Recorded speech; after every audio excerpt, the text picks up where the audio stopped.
All right, thank you for the pause. Let's carry on our second half hour of this evening together. So now, you beloved, turn into page, you are already in page 8 out of 14, and now we come to the interpretation. Lots of work to do here. The interpretation to Daniel about the vision and so on.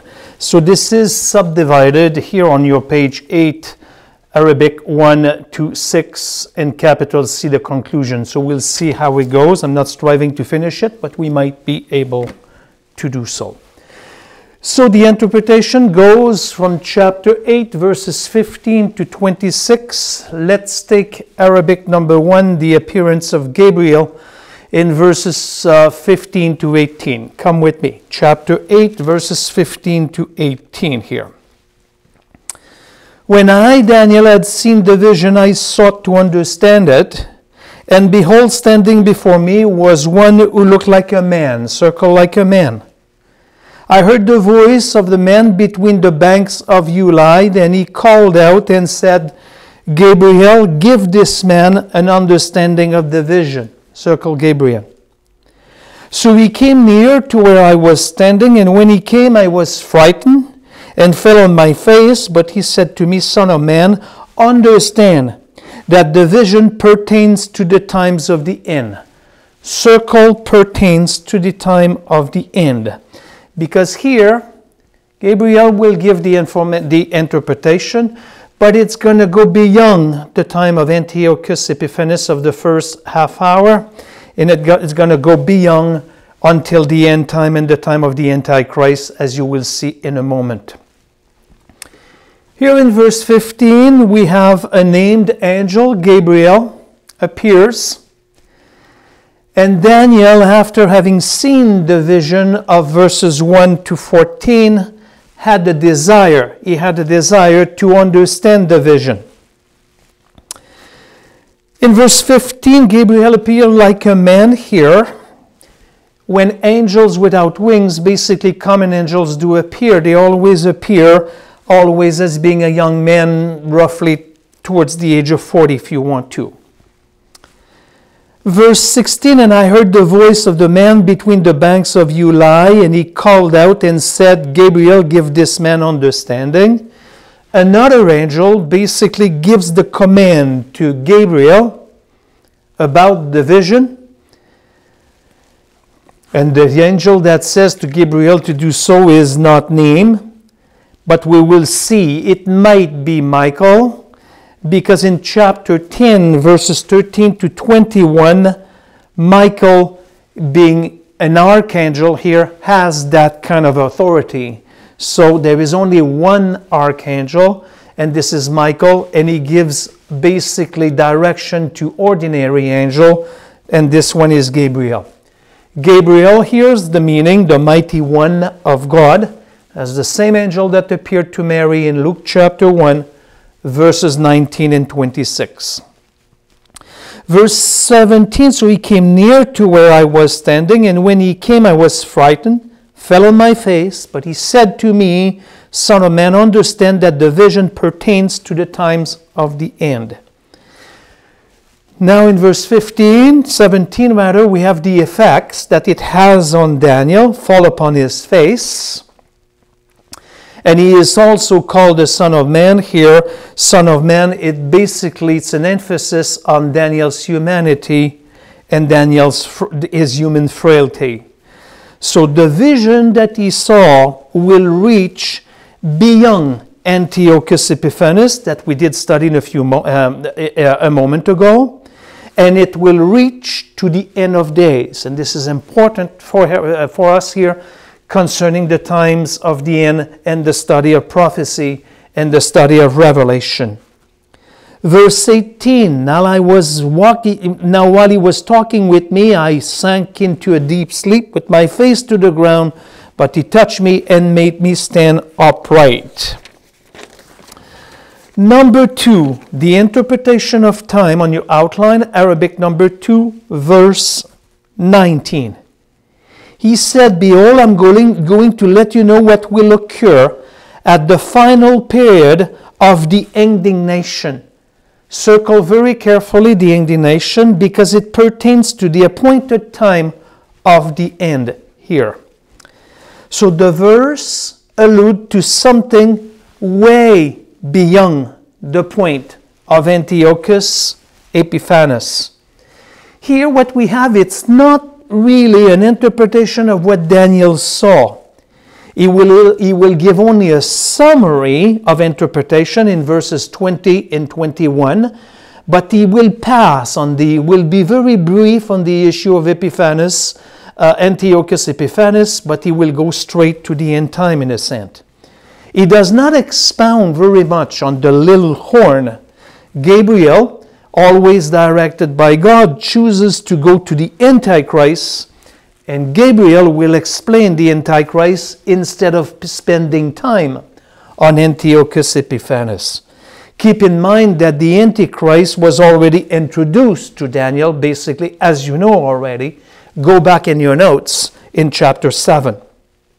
So what he tells to Daniel will be into the final time. The indignation here of your verse 19, the indignation, it's a reference to what we call the Great Tribulation. Okay? The indignation is a reference of what we call the Great Tribulation. So when we get to verses 23 to 25, we will see a great deal of similarity with chapter 7, 24 to 26 about the Antichrist. I repeat, when we will get to verses 23 and 25 in a moment of time, we will see a tremendous amount of similarity with Daniel chapter 7, 24 to 26 about the Antichrist. So Antiochus Epiphanes was talked about in chapter 8, verses 9 to 14, and now he becomes a type of the Antichrist in verses 23 to 25. I repeat. So Antiochus Epiphanes, that was on the board a few moments ago, was talked about in verses 9 to 14 of chapter 8. But now he becomes a type of the Antichrist in our passage of chapter 8 here in verses 23 to 25. Because what Antiochus Epiphanes did in history, the Antichrist will do it in prophecy, in a way bigger scale though. I repeat this. What Epiphanes did, Antiochus Epiphanes did in history, the Antichrist will do in prophecy, meaning still yet future, but he will act on a way basically dangerous and bad scale. So, note this, in verses 9 to 14, it was true of Antiochus and Epiphanes, and it is fulfilled, past tense. In verses 23 to 25, that's the Antichrist, not true of the period of Antiochus Epiphanes, but he did not do those things, basically. That's why I said that the Antichrist will go on a much larger scale. Point number 3 on your outlines, the interpretation of the ram. So you see, gives a little summary. Chapter 8, verse 20. Then the ram which you saw with the 2 horns represents the king of Medo-Persia. So the ram with the 2 horns represent the Medo-Persian Empire. That's all I have to say about the point 3. Point 4. The interpretation of the he-goat, 21 to 22. The shaggy goat represents the kingdom of Greece, and the large horn that is between his eyes is the first king. The broken horn and the 4 horns that arose in its place represents 4 kingdoms, which will arise from his nation, although not with his power. In verse 21a, you have a shaggy goat. That's the king of Greece. In verse 21b, you have the large horn. You can circle that. That's a reference to the first king. You know the answer to that already. It is Alexander the Great. And in verse 22, that's why you have a slide here. That's the way the Hellenistic Empire was divided. in 4 ways, 4 kingdoms here. The 4 wings of a bird represent 4 kingdoms, and the 4 heads represents 4 generals. We've studied that quite a bit already, and we will again in the book of Revelation. Ptolemy, these are 4 generals of Alexander the Great. Egypt, Israel, Arabia, and Petra.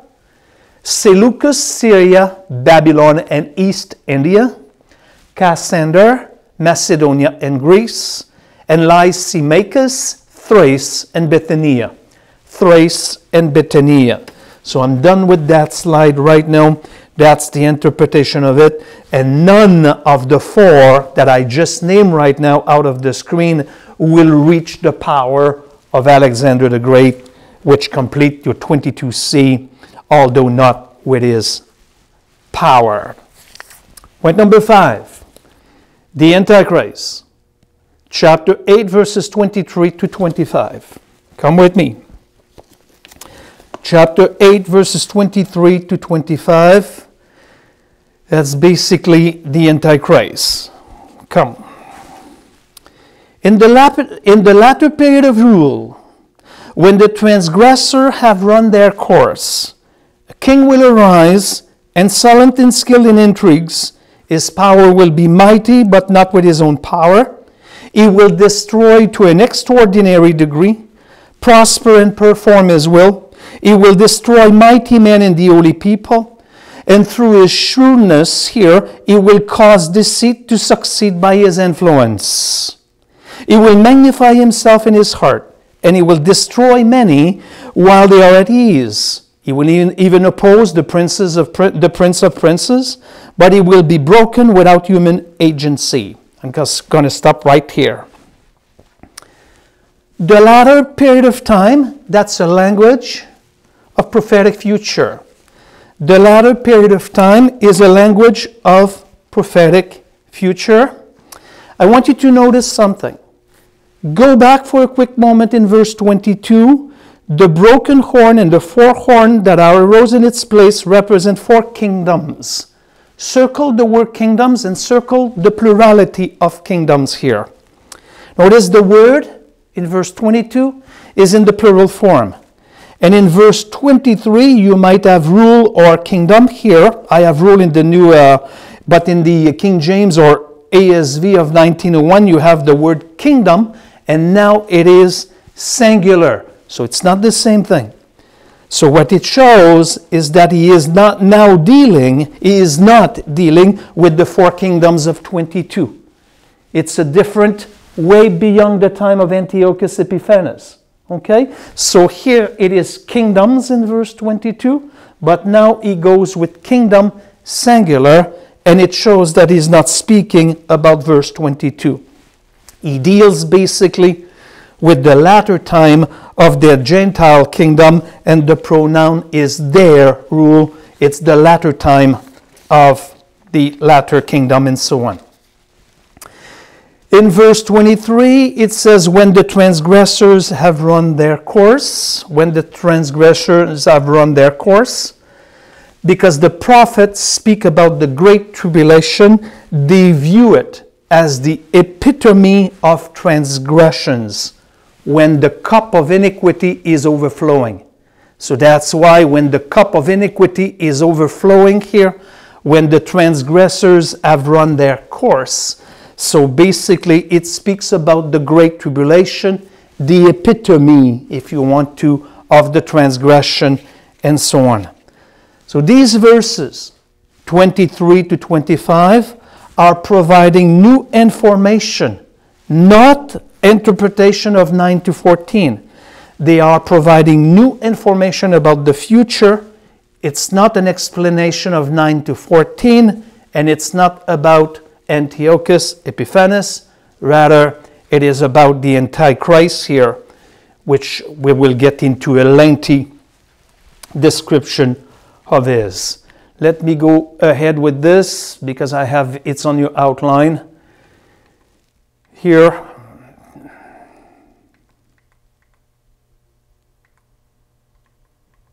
The Antichrist. I sure trust that you will be able to see. My wife is committed to write them bigger on the PowerPoint for you.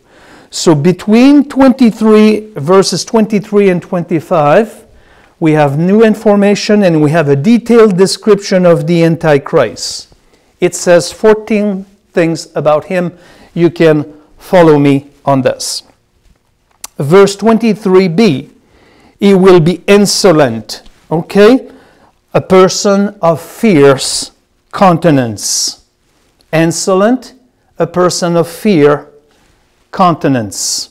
Number 2, he is skilled in intrigue, dark sentences, ambiguous speech, solve riddles, to untie knots here. So to untie knots here, it's to solve riddles. Very smart person. That's the same word used of Daniel in chapter 5, verse 12. Yet Daniel was not receiving the capacity to solve riddle from the occult. It's going to be the case with the Antichrist. It was in verse 23b.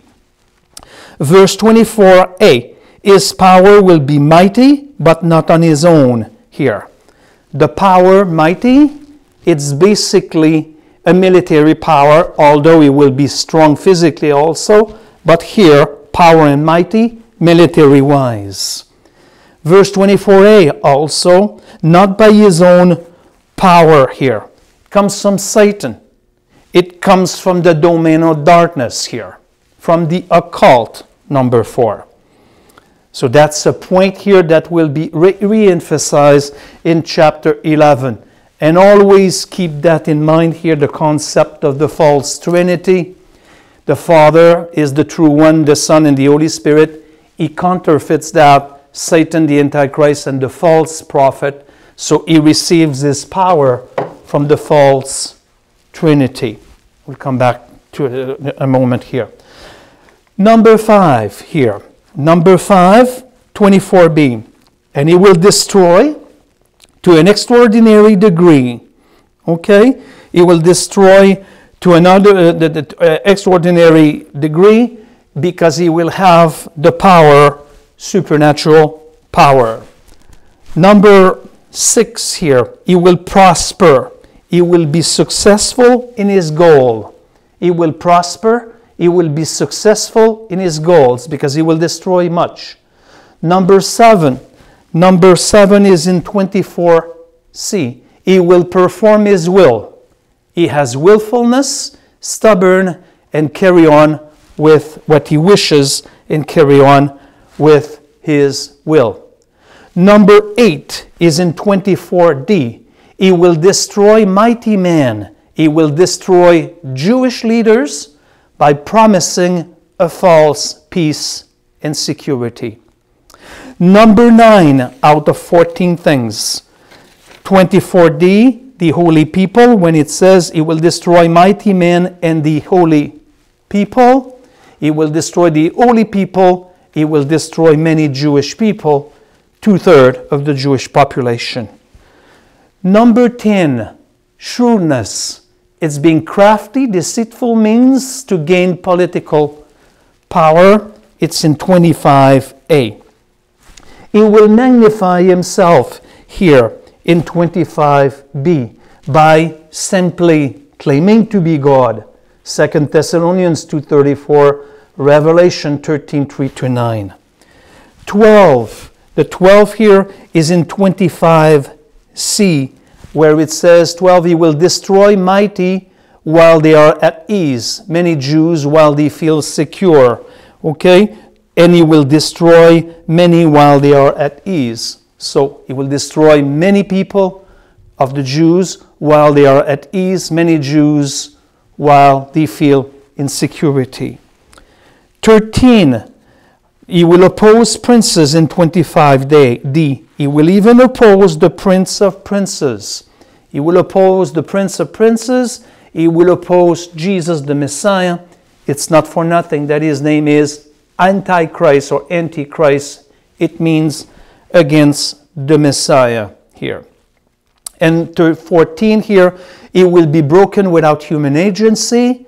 He will not die by human hands, but by divine hands. when the Christ Jesus, Yeshua, will slay him with the word of his mouth, is 2 Thessalonians chapter 2, verse 8. So these are the 14 things that we have that we learn about the Antichrist in the book of Daniel. So it's very, very much valuable information to be able to have our stuff together and understand the book of Revelation also. Point number 6, the affirmation, 8:26. The vision of the evening and the mornings, the vision of the evenings and the mornings, which had been told is true, but keep the vision secret because it pertains to many days in the future. Circle many days in the future. In verse 26, as the angel concludes his words to Daniel, he says that the vision of verses 9 to 14 is true. It will happen. That's the vision of Antiochus Epiphanes. And so it will be the same with the prophecy of the Antichrist of verses 23 to 25. Both will happen. 26b, keep the vision secret because it pertains to the many days in the future. It basically says, shut up the vision. It's in the sense of preserving it. And he does preserve it just by writing it right now. And in 26b, it pertains to many days in the future. Basically, many days, it's 100 years until it will happen to what the things of 6 to 14, 7 to 14 about the Antiochus Epiphanes, 100 years down the road. When Daniel received that, 100 years later, this happened, and much, much years later will come the Antichrist. I basically will stop right now. We'll do the conclusion of verse 26 and 27 next week, because I will add a little bit more to that before we get into la crème de la crème in chapter 9, with the only messianic timetable that we have in the Bible. I would like you not to miss that. So next week we will completely finish chapter 8 with a few points of review, the summary between all these chapters and so on. And then we will embark into chapter 9 and so on. Before I close the meeting right now, let me, beloved, remind you of the value of your support for this ministry. I know of some churches that will have to shut down because of the lack of resources.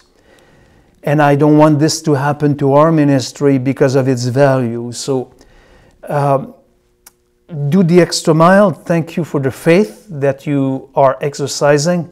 It builds up my faith. So you have means to do it that are easy. Everything is secure online with e-transfer and even mailing to our mailing address with Suite 105, 2548 Louis Street. The apartment is no longer 405 but 105.